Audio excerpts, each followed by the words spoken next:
Bonjour tout le monde, Paul de Crypto Formation avec vous. Aujourd'hui, journée noire sur les marchés. Tout est en train de corriger, tous les marchés, autant le marché des actions, les technologies avec le Nasdaq, les cryptos. Qu'est-ce qui est en train de se passer? Donc, dans la vidéo, c'est de ça qu'on va parler. On va parler de qu'est-ce qui s'est passé pour qu'on ait cette correction-ci. Est-ce que ça pourrait continuer? On va voir des chartes. On va voir les actions que je fais un peu plus tard dans la vidéo. Donc, la première partie de la vidéo, ça va être vraiment de faire un diagnostic de qu'est-ce qui se passe en ce moment. Et la deuxième partie de la vidéo, ça va être de voir qu'est-ce qu'on fait avec ça. Donc, je vais laisser la première partie de la vidéo publique parce que je pense que c'est d'intérêt public pour que les gens comprennent qu'est-ce qui se passe en ce moment. Et la deuxième partie va être pour Crypto Recherche. Donc, commençons. Là. Habituellement, on s'est fait habituer en fait depuis les dernières années là, que plus les nouvelles sont mauvaises, plus le marché monte. Donc, c'était plutôt difficile de prévoir la correction qui s'en venait parce que les nouvelles étaient de plus en plus mauvaises. Et habituellement, ça fait monter le marché depuis les dernières années. En tout cas, c'est à ça qu'on a été habitué vraiment. Parce que plus les nouvelles sont mauvaises, plus on a des interventions des banques centrales, des injections de liquidités ou des programmes cachés pour venir sauver les banques comme en ce moment avec le Bank Term Funding Program qui est en train de permettre à des banques qui sont virtuellement insolvables, en faillite, de rester en vie aux États-Unis. Mais parfois, il arrive à l'occasion des moments où est-ce que les mauvaises nouvelles causent une correction de marché. Et les dernières fois que c'est arrivé, les banques centrales sont intervenues et le marché a explosé à la hausse par la suite. C'est ça qu'il faut noter.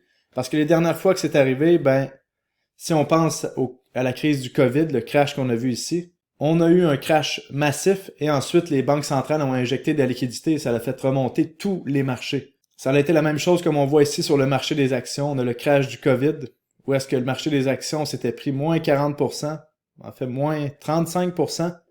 Après, on avait eu des injections de liquidités massives, où est-ce que la Banque centrale américaine avait fait tourner la planche à billets, et le marché est reparti vers le haut pour un autre marché aussi historique. On a vu des interventions ici en 2022-2023 qui a fait que le marché a continué de monter. Et là, il y a quelque chose qui vient de casser dans le marché. Donc, la solution, soit qu'on a des injections de liquidité et des interventions des banques centrales, ou on s'en va vers un crash massif. C'est toujours la même chose que je vous répète depuis les dernières années. J'ai confiance en Jérôme Powell, en l'intervention des banques centrales qui pourrait arriver sous peu maintenant, mais c'est sûr qu'ils peuvent laisser tomber le marché un peu plus bas pour que vraiment la population demande des interventions des banques centrales. Et le marché, vous le savez, là, on a vraiment tombé dans un marché qui est complètement contrôlé par les injections de liquidités et les taux d'intérêt des banques centrales depuis le crash de 2008. Parce qu'en 2008, le marché a crashé. La seule chose qui a fait que le marché a remonté aussi rapidement qu'on voit ici depuis 2009, c'est les injections de liquidités des banques centrales.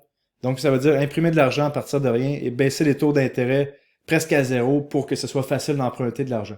Donc, on va revenir avec les interventions des banques centrales un peu plus tard dans la vidéo et qu'est-ce que je pense qui pourrait arriver pour la suite. Maintenant, on va parler de ce qui se passe sur les marchés. Pourquoi on voit cette correction-ci? Comme on voit actuellement le SP500, le marché des actions là, qui est en train de corriger de moins 10% en ce moment, qu'est-ce qui constitue une correction normale sur le marché des actions. Et sur Bitcoin, ben là, vraiment, on a une correction massive. Là.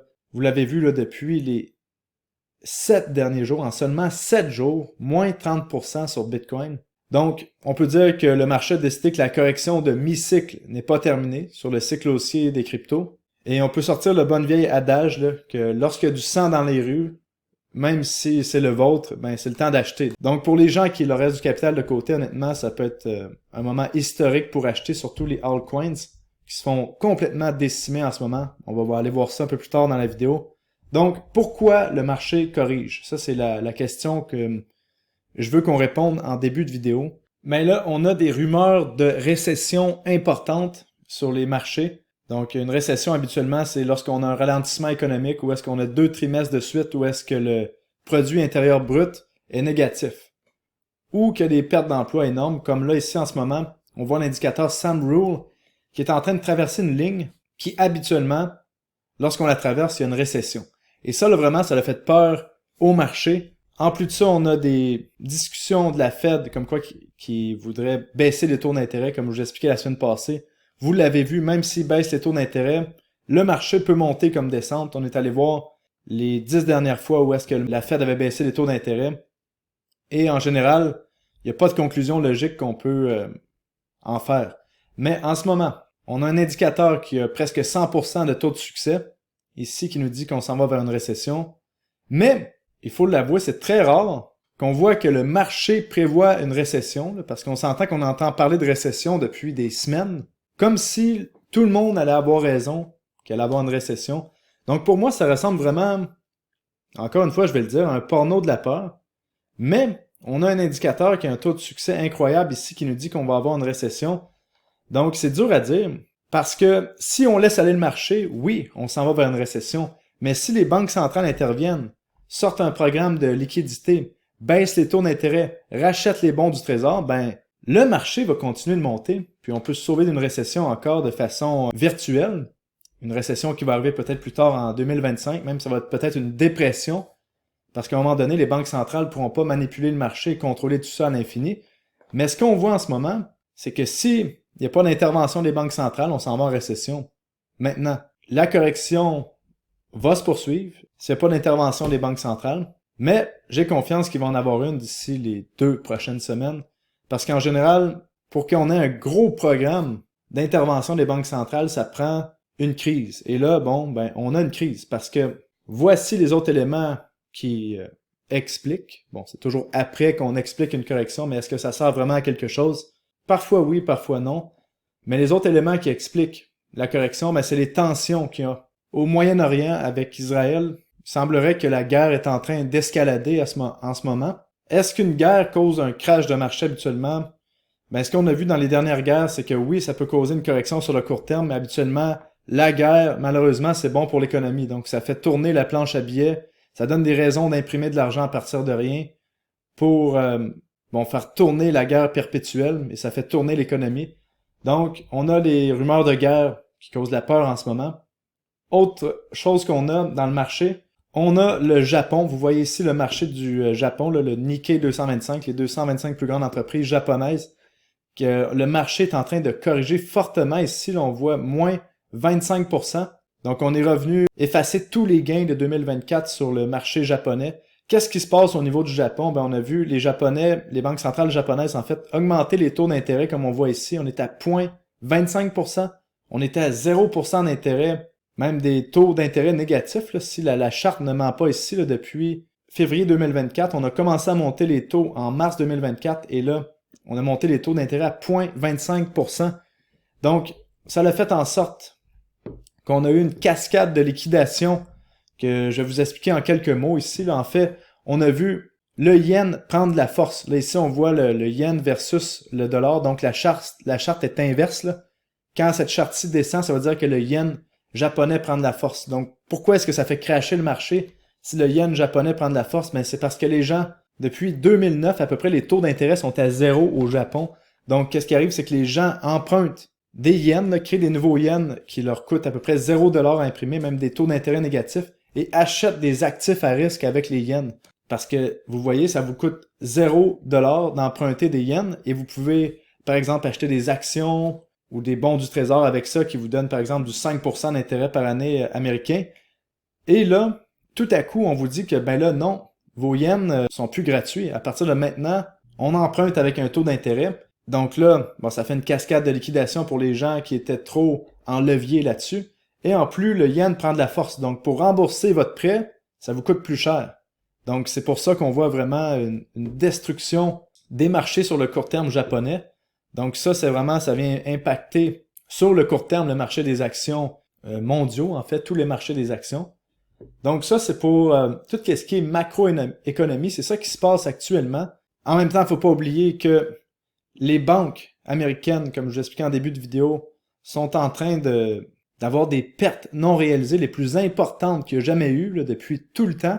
Vous voyez ici la crise de 2008, on voyait des pertes non réalisées de quelques milliards de dollars, mais non, mais là on est dans les centaines de milliards de dollars. Ça aussi, à un moment donné, il va y avoir un retour du balancier. Là en ce moment, c'est compensé parce que la Fed prête de l'argent aux banques régionales avec le Bank Term Funding Program qu'on voit ici, là, qu'on prête de l'argent à partir de rien pour permettre aux banques de rester en vie artificiellement.